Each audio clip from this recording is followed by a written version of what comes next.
आज के इस सेशन में हम लोग पढ़ेंगे कि एमएस एक्सेल के अंदर में ईडेट फार्मूला का क्या काम है। फंक्शंस एंड फार्मूला के इस सीरीज में हम लोग ईडेट फार्मूला के बारे में जानेंगे। ईडेट का मतलब हुआ, हम लोग कह सकते हैं कि EDATE formula to find the name of the day of any future और past in MS past date in Excel. आप भूत और भविष्य का डेट आप या डे आप जान सकते हैं कि उस दिन 2 महीना पहले, 5 महीना पहले, 10 महीना, 20 महीना पहले कौन सा दिन था, क्या था, नहीं था, इसका आगे और पीछे का हम लोग जान सकते हैं। तो हम यहाँ पे एक डाटा बनाए हैं, इसमें डिफरेंट टाइप से आपको एग्जाम्पल यूज करके हम आपको बताएंगे। इस फार्मूले के सहायता से हम लोग आसानी से किसी भी तारीख का फ्यूचर और पास्ट, भूत और भविष्य के बारे में आपको किसी भी तारीख, किसी भी विशेष तारीख का दिन बताता है, मतलब डे बताता है। तो हम आपको यहाँ पे एक लिखे हैं स्टार्ट डेट और मंथ लिखे हैं, तो रिजल्ट डेट हम आपको करके बताएंगे। तो मान लीजिए कि हमारा स्टार्ट डेट 22/4/2023 है, तो 2 महीना बाद का कौन सा दिन होगा ये हम जानना चाहते हैं, तो डे बताएगा ये। तो आप आसानी से इसमें इक्वल टू लिखिए और आप लिखेंगे ई डेट। जो ही आप ई डेट लिखेंगे लिखता है returns the serial number of the date this date that is the indicate number of month before और आफ्टर द स्टार्ट डेट। तो ई डेट स्टार्ट कीजिए, अभी कहता है स्टार्ट डेट, तो ये हुआ, और मंथ पूछता है तो कॉमा लगाइए और सपोज कीजिए कि हम ये देते हैं और ब्रैकेट पकड़ के आपको इसको इंटर मारिए। ये हमारा सैटरडे दिखाया 22 जून 2024। तो इस रूप से देता है। कभी कभी ये डेट आपको इस फॉर्मेट में दिखाता है। सपोज कीजिए कि आप अगर नंबर फॉर्मेट में रहिएगा तो ऐसे दिखता है। अगर आपको रिजल्ट इस डेट में आता है तो आपको घबराने की ज़रूरत नहीं है। इस नंबर में जाके यहाँ से आप लॉन्ग डेट ले लें। तो जो ही हम लॉन्ग डेट लिए या शॉर्ट डेट लीजिए तो सिंपल 22 जून ही लिखा। तो हम इसमें अगर डे चाहते हैं तो फिर से आप यहाँ पे जाइए फॉर्मेट में, मोर नंबर फॉर्मेट में जाइए और यहीं से आप इसको खोलने के बाद आपको उसमें डे फंक्शन देता है। इसमें नीचे में आप आते हैं अगर तो लिखता है वेडनेसडे मार्च, इस टाइप का आप ओके करिए तो सैटरडे 22 जून लिखता है। एक और बात बताते चलें कि ये डेट जो है एक उसी डेट से उसी डेट तक का करेगा। जैसे 22/4 किए तो 24 का था, तो उसी ये 2 महीना बाद का दिखाया, 22 जून चला गया है, तो यही रहा। अब हम ये प्लस किए हैं। सपोज कीजिए कि हम 2 महीना पहले का चाहते हैं। बाय द वे अगर यहाँ पे हम 2 ही लिखते हैं तो ये 2 महीना बाद के होगा, लेकिन 2 महीना पहले का हम लोग चाहते हैं, तो पास्ट का चाहते हैं तो क्या करिए, आप यहीं पे -2 लिखिए और यही चीज़ हम लोग फिर से करते हैं। इजिकल टू ई डेट लिखिए, आप ब्रैकेट दीजिए और यही डेट दीजिए, कॉमा दीजिए, सॉरी आपको स्टार्ट डेट देना है, मतलब इसका डेट दीजिए, कॉमा दे के ये दीजिए और ब्रैकेट आप बंद करके आप इंटर मारिए। दिखाया फ्राइडे 22 दिसंबर 2023, मतलब ये 2 महीना पीछे चला गया।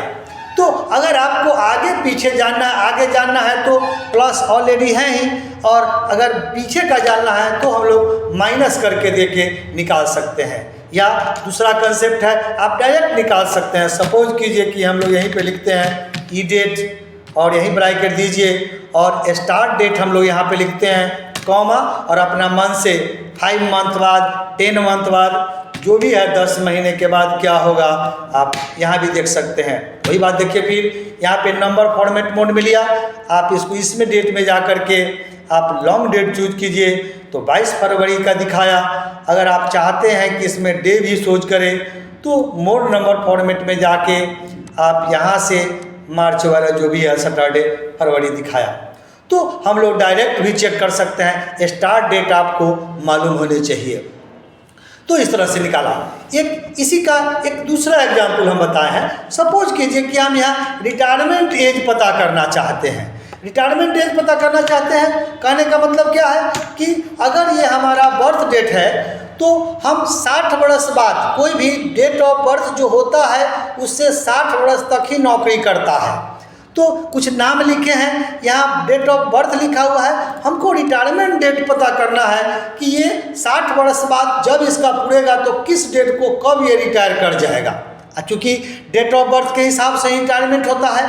तो आप इसमें फिर वही बात है, इक्वल टू लिखिए, ई डेट लिखते हैं, आप ब्रैकेट दीजिए, आपको स्टार्ट डेट कहता है, आप कॉमा दीजिए। अब इसमें चूँकि साल हमारा 12 महीने का होता है तो 60 साल तक के लिए निकालना है, तो आप 12 को इसमें 60 से आप गुना कर दीजिए।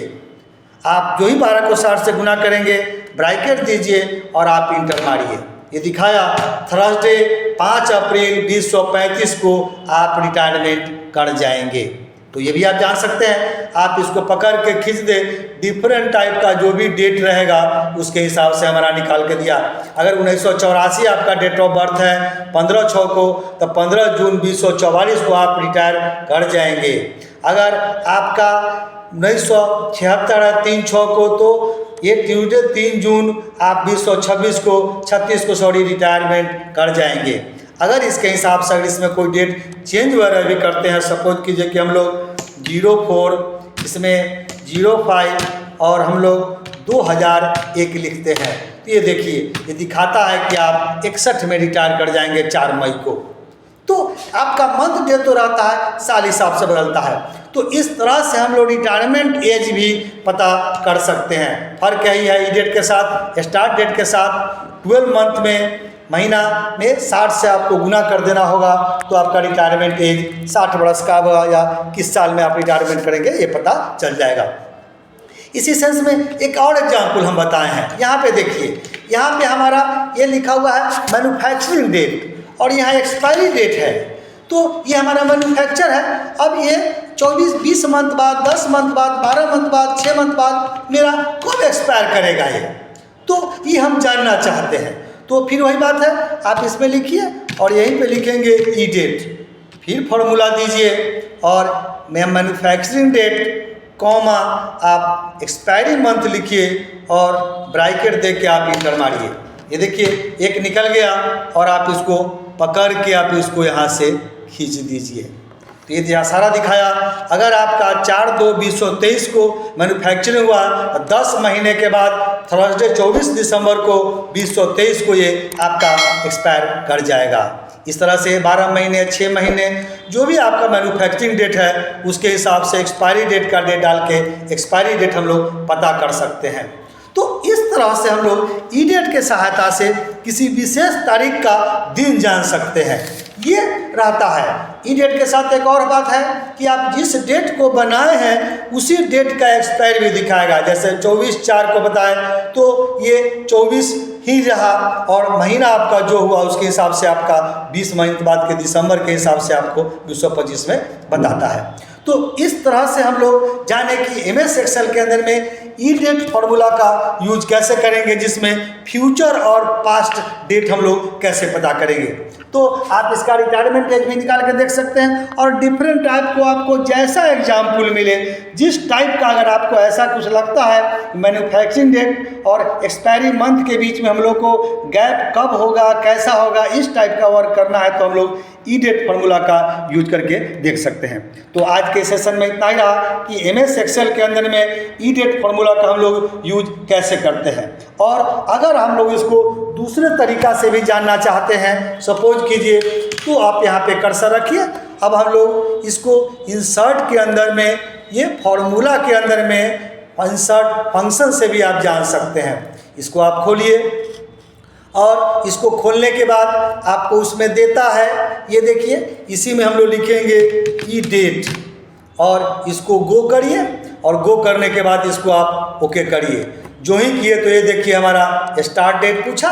स्टार्ट डेट पूछा था, सपोज कीजिए कि यही देते हैं और आपको मंथ पूछता है तो आप ये 20 दीजिए और आप इंटर मारिए। जो ही एक मारे तो ये देखिए हमारा फिर नंबर फॉर्मेट में आया, ये ठीक ही है। आप फिर से होम में चलिए और यहीं से जनरल फॉर्मेट को आप लॉन्ग डेट फॉर्मेट में शॉर्ट डेट में करेंगे तो ये 22/12 दिखा। आप अगर इसी को लॉन्ग डेट में करते हैं तो ऐसे दिखा 22 दिसंबर दिखा। अगर आप इसको वही बात डे में बदलना चाहते हैं तो मोर नंबर फॉर्मेट में जा कर के आप यहाँ से वेडनेसडे वाला ये आप इस तरह से ले लीजिए और वही बात फिर पकड़ के खींच देंगे तो उसके हिसाब से हमारा काम हो जाएगा। तो आप डायरेक्ट भी कर सकते हैं, आप इंसर्ट मेनू में फॉर्मूला में यूज करके भी आप जान सकते हैं। तो आज के सेशन में हम लोग जाने कि MS एक्सेल के अंदर में ईडेट फॉर्मूला का क्या फंक्शन है। तो आशा करते हैं कि हमारा वीडियो आपको पसंद आएगा। हमारा वीडियो आपको पसंद आता है तो हमारे वीडियो को आप लाइक कीजिए, हमारे चैनल को आप सब्सक्राइब कीजिए ताकि जो ही वीडियो हम बनाएं समय समय से उसका नोटिफिकेशन आपको उसका मिलते रहेगा।